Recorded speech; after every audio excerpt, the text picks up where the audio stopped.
You're listening to The Audit, presented by IT Audit Labs. I'm Joshua Schmidt, your co-host and producer. We're joined by Nick Mellum and Eric Brown of IT Audit Labs. And today, our guest is Rasheed Alowonle. Rasheed has a passion for working with his community, teaching cybersecurity hygiene, as we call it, fortifying his community, passing down those skills to other people that are going to be coming up in the space. Without further ado, Rasheed, thanks for joining us. Fantastic. So once again, everyone, my name is Rasheed Alowonle, born in Minnesota, raised in Chicago and also Minneapolis, mainly raised in the south side of Chicago and also North Minneapolis.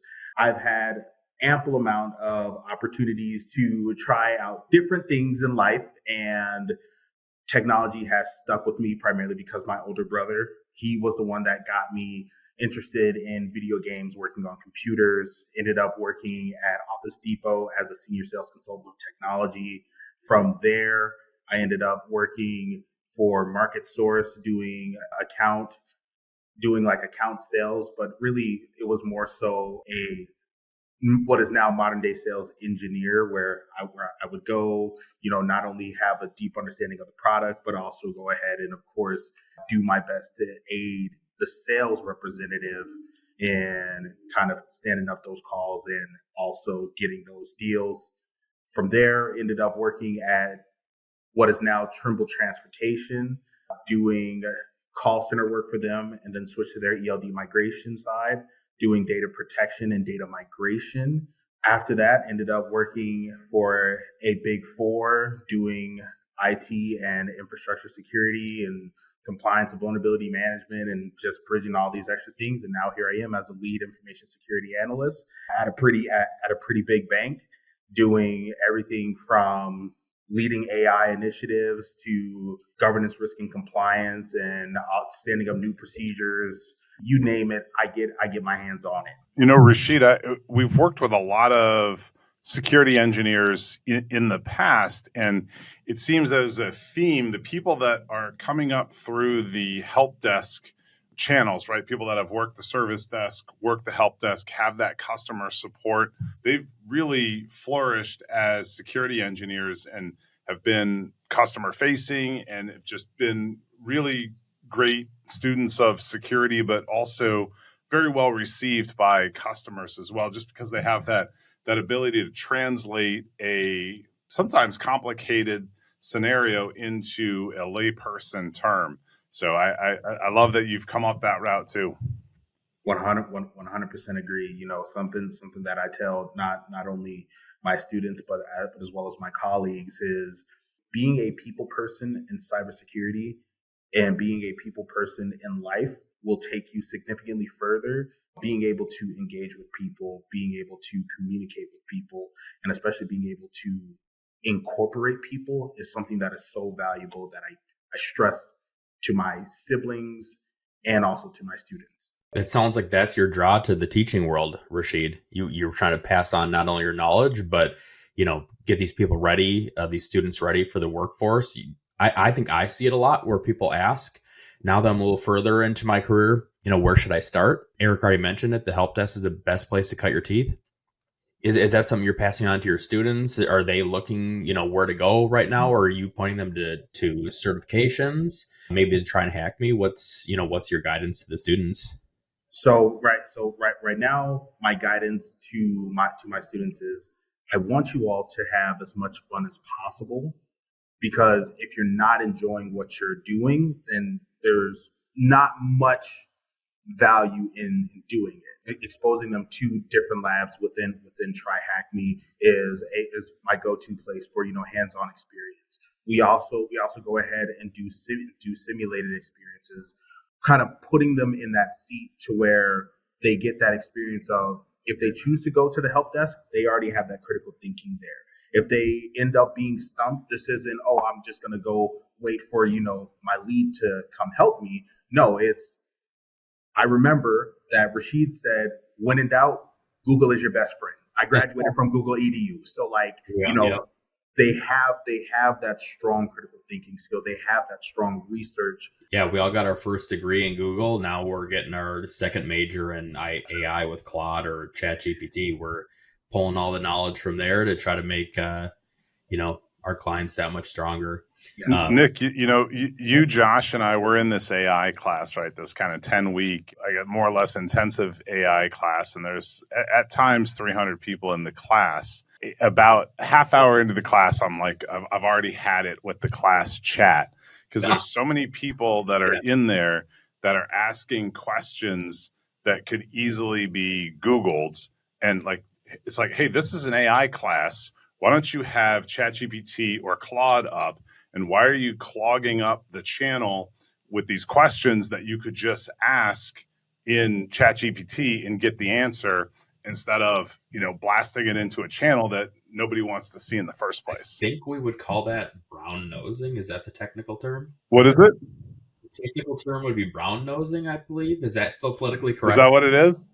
I think so. Yeah, they're trying to suck up to the teacher, and that's one of the things too. And Rasheed, I think, pointed this out, is like when we're hiring people, we want to hire for the soft skills because we can teach the technical skills. Oh yeah, but the class, it's not needed in the chat. We're here to learn about AI, not tell you about our random. I got to turn that chat off. Rasheed, we recently, and I think it's coming out in the next couple of days, we've been going through a series of interviews for a few different roles and have noticed a trend in people interviewees using AI to answer questions. In a sense, like you can fool that first round of the interview, but an in-person interview, you're not going to be able to fool it because you don't know the answers at that depth. I've been thinking about like, well, what would be the best way to interview someone, right? Like, how do we get to those? What are some of those questions that we can ask that AI isn't going to be able to answer for you? And I love to see the new generation of folks that are coming up that do have those critical thinking skills, and they don't have to have known technology since they were 2 years old. In fact, in some cases, I think it's better if they don't. It's better if they've got life lessons and they have common sense, and then you can always teach the technology. But man, it's hard to teach that common sense. I think we're seeing the trend where the people that were really getting cybersecurity, they're starting to get to retirement age. We're getting the new breath in. Yes. So we're trying to make sure that the skills are just as good, but we also got a bunch of new tools, example AI, right? Or tools that stick around for a couple of years. Let's not just learn that cool, flashy tool. Let's learn the whole breadth of the industry so we can apply that to clients in the industry in total versus just pressing a button thinking you are accomplishing something for a client. I was at with a group of friends last week, and a lot of the conversation, some of them are in the security space, some aren't, but a lot of the conversation was around really this apprehension of AI, that AI was potentially going to impact their jobs, right? And more or less, it's just a better tool than, the vacuum was a better tool than the dustpan. The computer's a better tool than the typewriter, and AI is just the next thing on that continuum. And I don't know how to talk to people about that because there's just such this fear right now that like AI is coming for my job. And I think Nick, Josh, and I have all heard that, the saying that AI is not going to replace you. Somebody who knows how to use AI is going to replace you. Whenever I'm speaking with anybody about AI, a lot of it is understanding that AI is not the end all be all for replacing every single human being that is in a role. But you have to know how to use it. Using AI as a tool to improve your business and to improve your productivity, I encourage everybody, whether you are old, young, new, experienced, use it. But for people who are like, AI is going to take my job, there is some truth in that. Take the time to learn the different technologies that are entering your space, because no matter what, AI and almost any type of technology is going to be integrated into the work that you do. The difference maker that sets you apart from being on unemployment versus having a employable future is what you know. And that's why it's going to be great to hear your thoughts on TryHackMe, and maybe we'll see a little bit of that platform, because I think that will develop the critical thinking. We just were in a capture the flag CTF competition a couple of weeks ago, and it was it was wide open, right? You could use AI if you wanted to help solve some of the problems, but that the AI is only going to get you so far. You've got to have that critical thinking skill, and you've got to have the knowledge as well to be able to solve some of the higher level challenges, because they were multifaceted. And I think it's just a great way to continue to train your brain on how to get better. Exactly. Rasheed, I was curious if you could touch on, you said you worked for a rather large bank. Before we get into the Try and Hack Me section, I was just curious if you could, elaborate on how you guys are implementing AI, what you're using it for, or do you guys have specific tools, or even how you are personally using it in day to day? Yep, not a problem. So, just kind of speaking about it in a broader sense, AI is being introduced once again to alleviate automated tasks first. Not automated tasks, but manual tasks first. Mm-hmm. So, like anything that can be followed by a desktop procedure that can instead be solved by a couple of prompts. If the desktop procedure takes you about 1 to 3 days to complete the manual process, well, if AI is able to crank it out in 30 minutes, we want people to be able to leverage whether it be ChatGPT or Copilot or Gemini or Llama or Claude or any AI system that is integrated into our ecosystem. We want people to use it. This, if you told me 10, 15 years ago when I was still in high school that I would be able to use these tools to bridge a gap, I would say, nah, there's no way, because I didn't like programming at that time. And I was like, there's no way that I'm going to be able to wrap my mind around all of this. But just using those AI tools in my personal life to develop myself, and also seeing how it's being used in the workplace, I definitely know that it's here to stay, and that we're still finding ways to integrate it, and that we have like this whole running board just begging and pleading more people to just come up with use cases for AI. Yeah, I agree, Rasheed. Do you have a favorite a platform? ChatGPT, Claude, Perplexity? So I'm not getting paid by anybody, but I love ChatGPT. However, when it comes to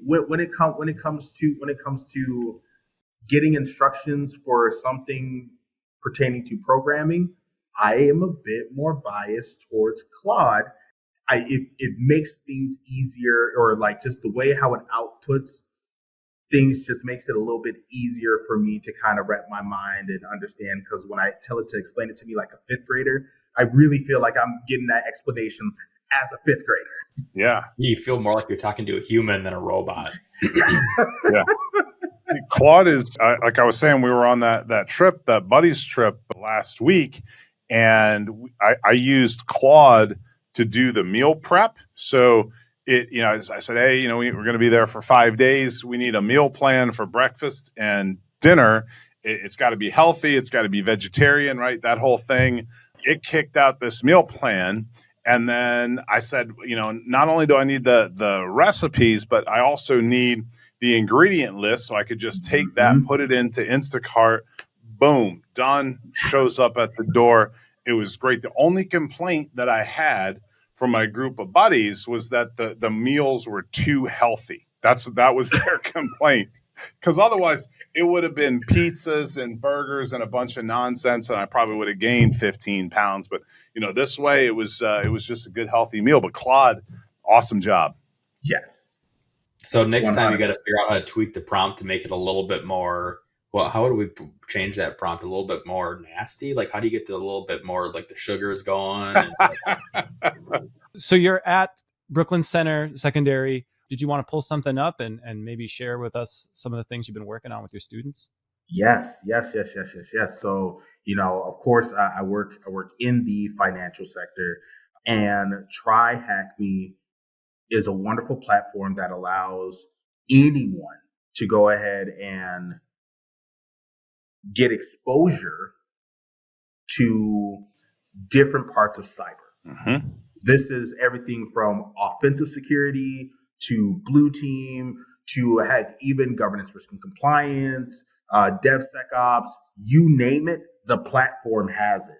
They have what's known as a learning roadmap.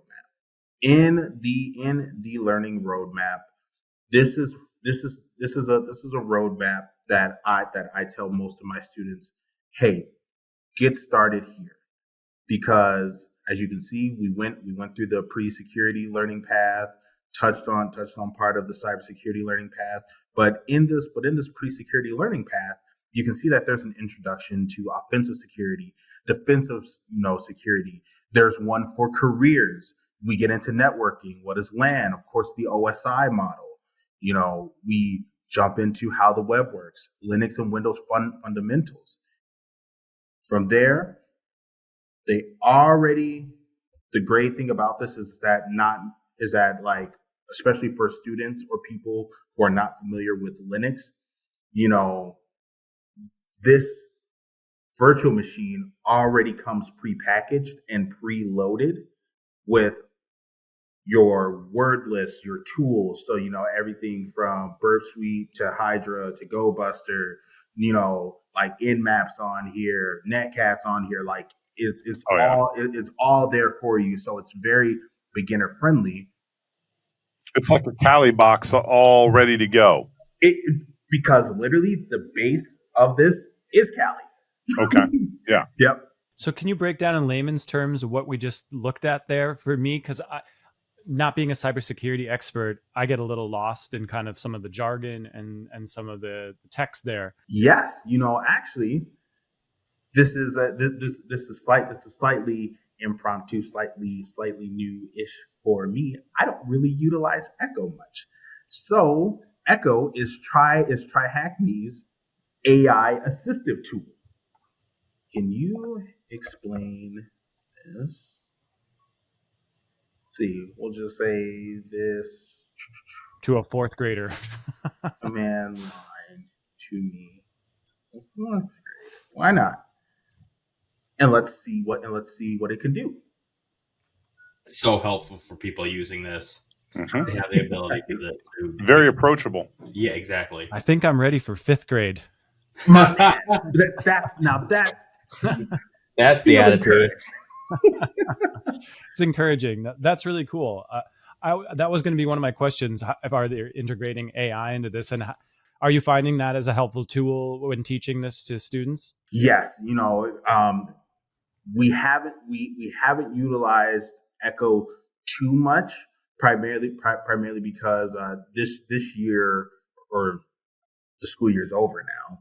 So what is soon to be this past year, but no, this school year, a lot of it was just kind of getting the students comfortable with even navigating the platform, and of course, like going through the basics of like, what is a router. But for the times where I have used Echo has been very, very helpful, because Echo has a very clear understanding and provides, or it has a very clear understanding of, what the goal and what the objective is. And even if I was to input something wrong, instead of Echo saying, hey, this is what you did wrong, it will once again, give me encouragement to kind of think critically. I would have loved this. Like, I came from the hackers generation. I think it came out in 95.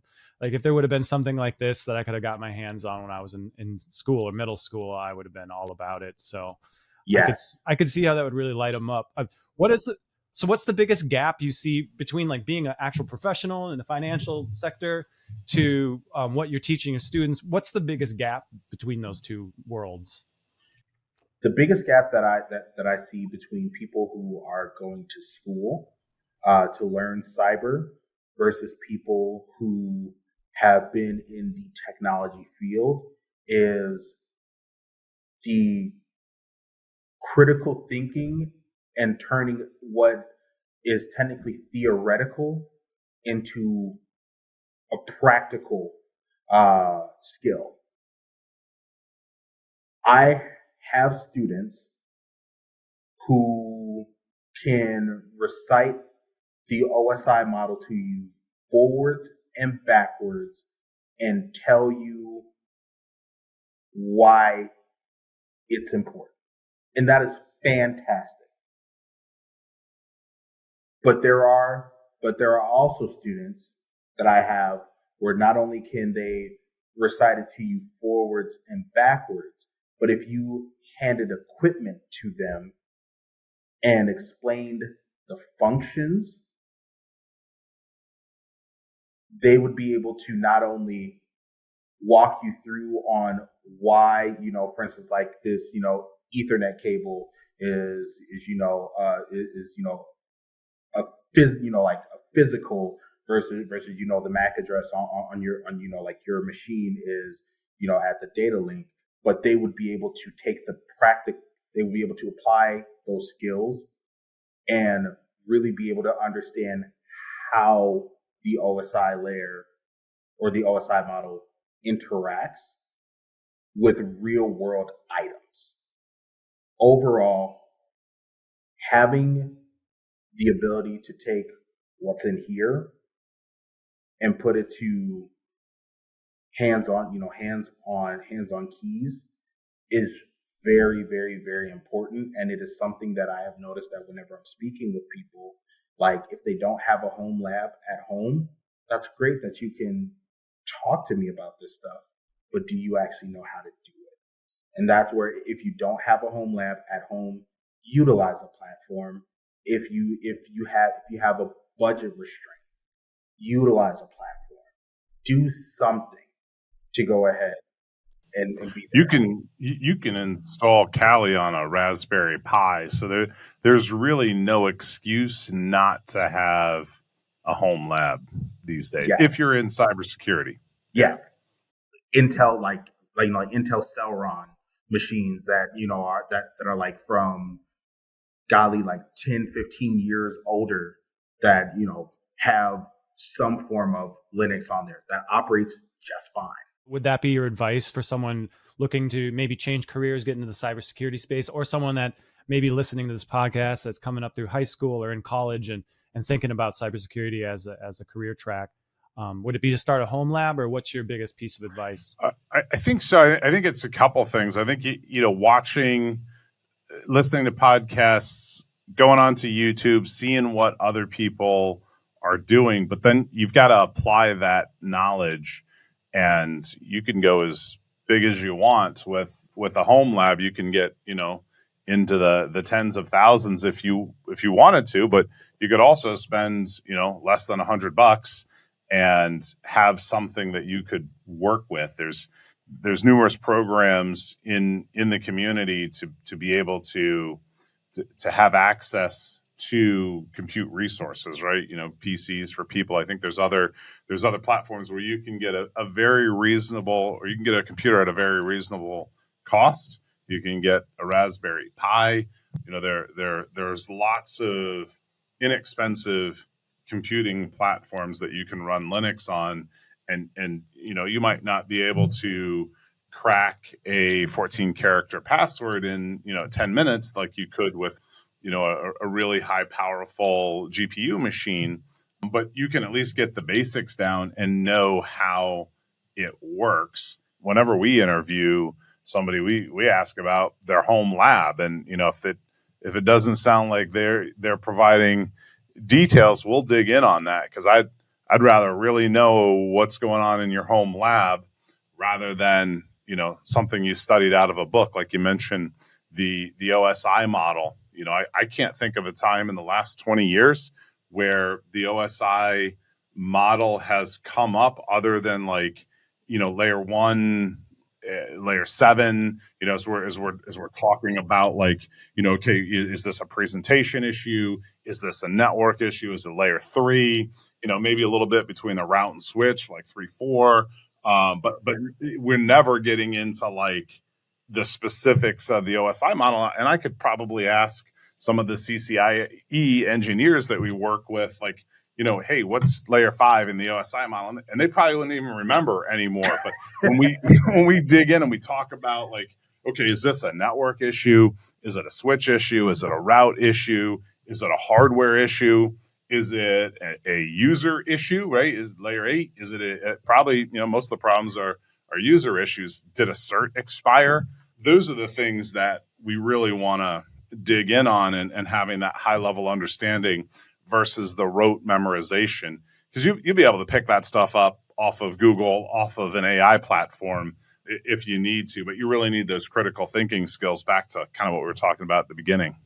Does that track with your experience too, Nick, or are there any other gaps you'd I was going to say Eric took all the juicy ones off the board. But, I think, two other things really, and we talked about this earlier, that a newer individual coming into this space, you can't overlook a help desk position. You got to do it. You got to get in there. You got to cut your teeth. You learn a lot there. But another piece is find a mentor, find somebody in the space, in your area, could be remote, whatever it is, but find somebody to help you, guide you, talk to you about these things, whatever it is, maybe something you learned in your studies or something on the help desk.